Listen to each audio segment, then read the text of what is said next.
Hi guys, welcome back to my channel. Thank you for clicking this video. Saya harap kamu semua sehat-sehat selalu, macam saya of course. Oke, sebelum kita melakukan video kita, saya mau bawa kamu membeli belah di satu kedai di Facebook, kedai bundle. Oke, dorang jual bundle, jangan kamu lupa follow. Dan ini ialah baju, antara baju sweater yang saya dapatkan daripada dorang cantikan.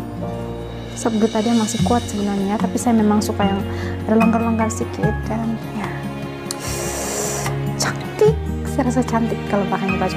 Oke, sebelum kita melakukan video kita, mari kita layan dulu kita punya intro.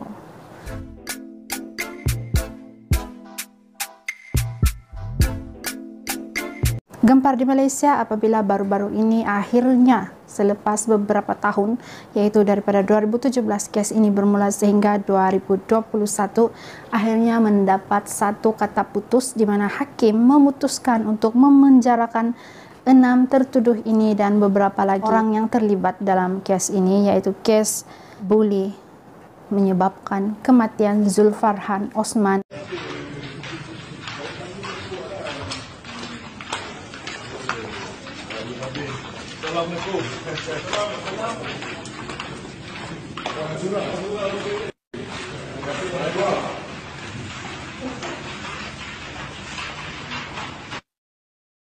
Kes bully ini kalau kita tengok betul-betul sebenarnya dari zaman dulu lagi memang kes bully sudah ada. Contohnya kes bully halal, ragging di university, di college, di sekolah menengah even pun ada. Oke, mari kita bercakap tentang kes yang viral ini, kes Zulfarhan Osman. Kita pergi kepada kronologi dulu. 21 Mei 2017, Zulfarhan disoal siasat berhubung kehilangan komputer riba milik Muhammad Akmal, yaitu tertuduh nomor 1. Sebelum dibelasah beramai-ramai menggunakan tali pinggang getah, pipe dan penyangkut baju pada jam 2.30 pagi kerana bapa salah seorang pelaku menjadi bomoh menuduh mangsa mencuri komputer riba. Oke, ada yang sok-sok jadi bomoh, lepas tu dia cakap si Zulfarhan yang ambil tu komputer riba. Next, pada hari seterusnya yaitu pada 22 Mei 2017, mangsa sekali lagi diseksa kerana tidak mengaku mencuri komputer riba. Ditekap menggunakan streka wap bermula pada jam 4.30 pagi. 27 Mei 2017, a few days later, mangsa dihantar ke sebuah kondominium di Bangi untuk berehat oleh 2 pelajar UPNM. 31 Mei, a few days later juga, saksi melihat Zulfarhan kaku sebelum dibawa ke Hospital Serdang dan disahkan meninggal dunia.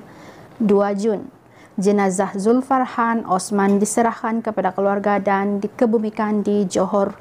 14 Jun 2017, 6 penuntut UPNM dihadapkan ke Mahkamah Magistrate atas pertuduhan membunuh dan bersubhat membunuh Zulfarhan Osman Zulkarnain. 12 November 2017, Mahkamah Tinggi membenarkan permohonan pendakwaan untuk menggabungkan perbicaraan 19 penuntut UPNM yang didakwa membunuh, subhat membunuh dan mencederakan Zulfarhan. 29 Januari 2018. Perbicaraan bermula pihak pendakwaan memanggil 31 pemberi keterangan, antaranya ialah pakar perubatan forensik Hospital Serdang yaitu Dr. Salmah Arsyad. Pada 31 Julai 2019, setahun lebih kemudian, 18 penuntut UPNM dipanggil membela diri terhadap pertuduhan membunuh, bersubhat membunuh dan mencederakan Zulfarhan Osman. Seorang lagi, Muhammad Akmal Akif alias, dilepas dan dibebas daripada tuduhan mencederakan mangsa.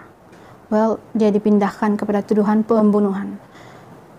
Muhammad Akmal ini ialah antara salah satu daripada orang kena tuduh atau OKT dalam kes pembunuhan. 2 Oktober 2019, kes pembelaan bermula seramai 20 saksi termasuk Ketua Jabatan Perubatan Forensik Hospital Sungai Buloh, Dr. Rahayu Shahar Adnan memberi keterangan. Pada 8 April 2021, pembelaan menutup kes. 2019, 2021. Wow, dekat 2 tahun juga. 29 dan 30 September 2021, penghujahan akhir kes pembelaan. 2 November 2021, keputusan akhir kes pembelaan semua pesalah hanya dipenjara 18 tahun. Well, baguslah penjara 18 tahun setelah diorang mengakibatkan kematian rakan diorang sendiri. Saya terbaca satu artikel yang mengatakan bahwa sebab mereka sayangkan Zulfarhan Osman, maka diorang tekap 90 kali saja. Kalau diorang tidak sayang, diorang akan tekap lebih daripada itu. Tekap apa? Tekap dengan streka panas, streka wap. Oke, saya bacakan beberapa sumber juga. Pakar mengesahkan bahwa tekapan streka sebanyak 90 kali ke atas badan mangsa merupakan puncak kematian mangsa. Tertuduh nomor 1 hingga 5 telah menyebabkan tekapan streka itu berdasarkan penelitian dalam kes pembelaan, kata hakim. Tertuduh nomor 1, 2, 4, dan 5 mengaku hanya menekap 1 hingga 2 kali sahaja streka itu ke badan Zulfarhan. Manakala tertuduh nomor 3 pula sama sekali tidak mengaku bahwa dia ada melakukan tindakan menekap streka wap ke atas badan Zulfarhan. Namun, tertuduh nomor 6 bersaksi bahwa tertuduh nomor 3 ada menekap streka kepada mangsa menurut Hakim Abdullah. Jadi, ini ialah dari penelitian hakim dalam kes inilah. Tiada keterangan kukuh menunjukkan bahwa terdapat individu lain yang menekap streka ke atas tubuh mangsa selain daripada nombor 1 hingga 5. Maksudnya tertuduh nomor 1 hingga tertuduh nombor 5. Menurut keterangan pakar perubatan forensik yaitu Dr. Salma Arsyad, ada 90 kesan luka lecur di seluruh tubuh termasuk kedua belah punggung dan bahagian sulit mangsa. Selain daripada itu, luka-luka lecur streka pada badan mangsa dari leher sehingga kaki merupakan lecur tahap 1, 2, dan 3. Saya tidak tahu sama ada dorang ini mengakui kesilapan dorang atau tidak. Tetapi menurut keluarga mangsa, keluarga Zulfarhan Osman, yaitu bapak beliau sendiri, mengatakan bahwa tiada satu pun dari keluarga tertuduh itu datang untuk meminta maaf kepada keluarga mangsa. Bagi saya itu satu tindakan yang sangat-sangat kurang wajar lah. Kan macam keluarga mangsa pula yang salah dalam keadaan ini. Menurut saya lah kan. Ini UPNM harus melakukan sesuatu terhadap dia punya penuntut. Harus mencuci otak orang yang terlampau suka buat hal-hal kekerasan ini. I mean, kenapa perlu berkeras sampai mengakibatkan kematian? Kenapa perlu ada kes bully? Arwah merupakan anak sulung dan arwah merupakan anak harapan kepada keluarga arwah dan menjadi idola kepada adik-adik arwah. Akhirnya telah pergi menghadap ilahi setelah dibuli, dipukul, dibelasa, disiksa oleh rakan-rakan beliau sendiri. Kita sebagai ibu bapa, kita jadi risau tahu mengantar anak-anak kita pergi asrama penuh, pergi di college, sebab kita takut kes-kes begini. Apa-apapun untuk kita ibu bapa yang ada anak yang semakin meningkat dewasa, ada anak yang remaja, kita didiklah anak kita supaya tidak menjadi pembuli, menjadi monster di dalam masyarakat yang tengah maju ini. Membuli itu bukanlah sesuatu yang bertamadun. Say no to bully.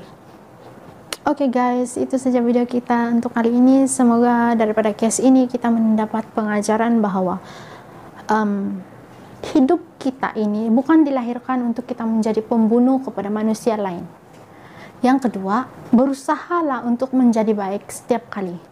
Kalaupun orang curi barang kita, kalaupun terbukti orang curi barang kita boleh cakap dengan baik, kita boleh jumpa orang tua dia, kita boleh cakap dengan kita punya pegawai, kita boleh cakap dengan bos kita in case of pekerja, kita boleh mengadu dengan siapa saja sehingga isu itu boleh diselesaikan dengan lebih bertamadun, lebih manusiawi, tanpa perlu mengakibatkan kematian anak orang.